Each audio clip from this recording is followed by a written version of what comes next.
आज हम अपना काम करेंगे सप्लाई स्क्रीन से रिलेटेड कि जब आप अपने प्रोजेक्ट को डिबग करें तो आपके पास मेन फॉर्म से पहले जो आपका मेन फॉर्म आ रहा है, इस फॉर्म से पहले आपका इंट्रोडक्शन, आपकी डिटेल, जैसे कि हम फॉर एग्जांपल फाइल खोलते हैं ऑफिस की, ठीक है, ऑफिस की कोई भी फाइल खोलते हैं तो उसको खुलने से पहले उसकी अपनी एक सप्लाई स्क्रीन आती है, ठीक है।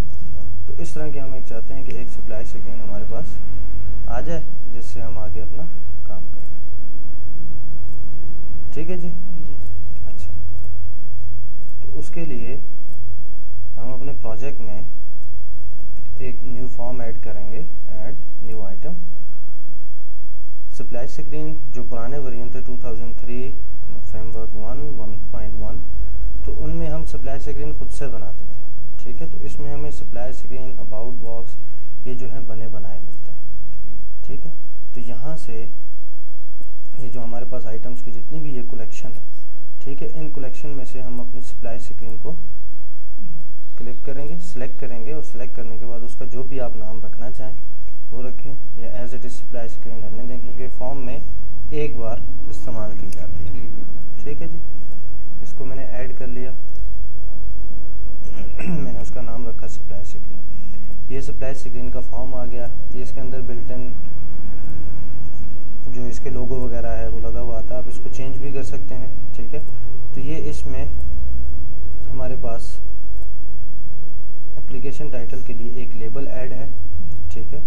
फिर इस लेबल से पीछे जब आप जाएंगे, ये जो चीज़ है हमारे पास, ये हमारे पास जो है एक टेबल की लेआउट जो है, मेन लेआउट पैनल जो है, जो टेबल का आपको यहाँ से मिल जाएगा, ये टेबल लेआउट पैनल, ठीक है। ये आपके जो कॉमन कंट्रोल्स हैं उसमें मौजूद है, टेबल लेआउट पैनल है। इसमें फिर आप कॉलम, रोज और ये चीज़ें बना सकते हैं, ठीक है जी। ये नीचे आ गया आपके वेरिएंट्स की डिटेल और ये आपकी कॉपीराइट की डिटेल। जब आप इसके व्यू कोड में जाएंगे, प्रॉपर इसके व्यू कोड में, तो उसमें कुछ कोड जो है वो ऑलरेडी रिटन आपको लिखा हुआ मिलेगा।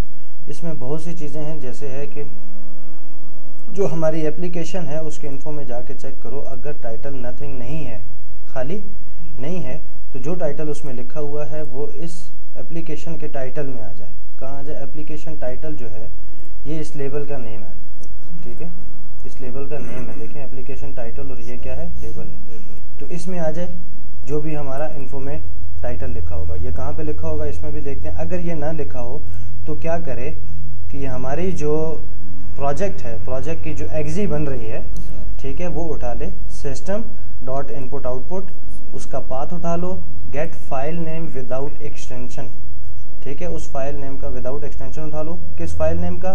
माई dot assembly info dot assembly name, उसका उठा के आप प्लेस कर दो। कहाँ पे? अगर के हमने कुछ भी नहीं दिया हुआ, ठीक है, कहाँ नहीं दिया हुआ उसके बारे में भी देखते हैं।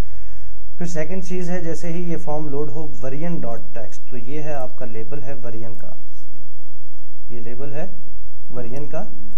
वेरिएंट के टेक्स्ट में आपके जो भी आपने टेक्स्ट दिया हुआ है उसकी स्ट्रिंग फॉर्मेट उठाए और उसका मेजर वेरिएंट और माइनर वेरिएंट दोनों उठा के इसमें प्लेस कर दे विद कामा, ठीक है। उसकी फॉर्मेट आगे डिफाइन हुई है।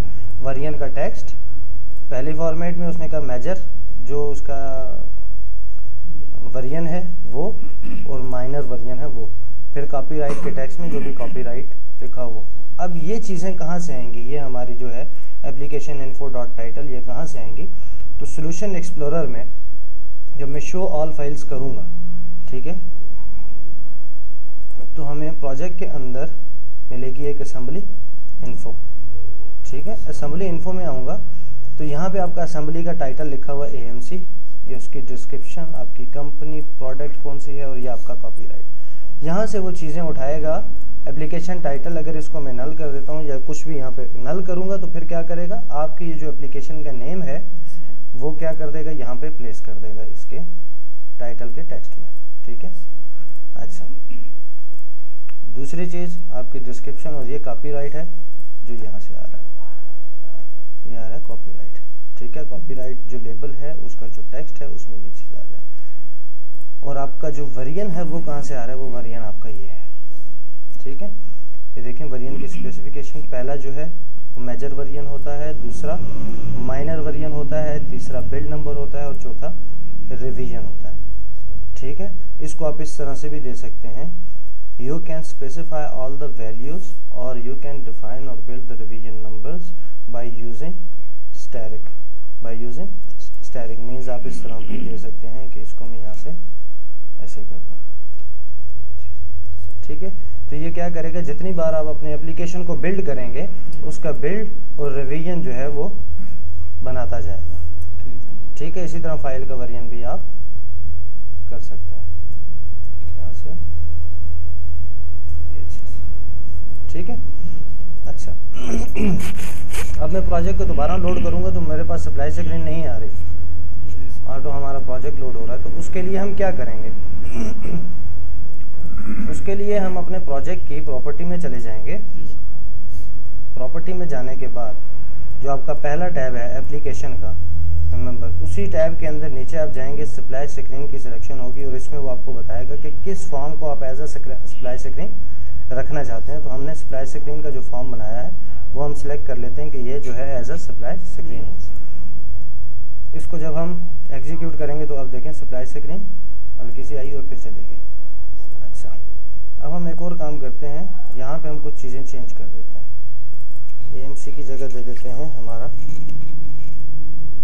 .NET batch 01। ठीक है जी, कॉपीराइट 2001 प्रोडक्ट .NET लेक्चर्स। ठीक है, अच्छा अब हम इसको एग्जीक्यूट करते हैं।